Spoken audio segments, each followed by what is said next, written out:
Number ৱাৰ্ডত মই প্ৰাৰ্থিত্ব আগবঢ়াইছোঁ সদস্য পদত।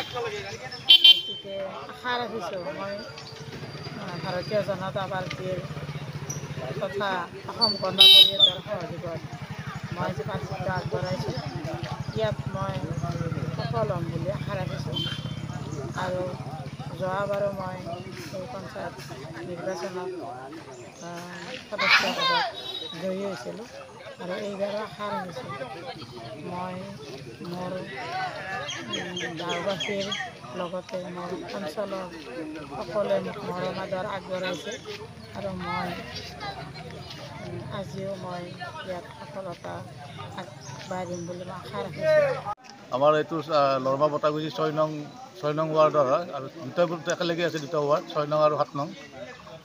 মই 6 নং ৱাৰ্ডৰ হয় আৰু এই 6 নং ৱাৰ্ডত বৰ্তমানলৈকে প্ৰায় 25% ভোট দিলোঁ।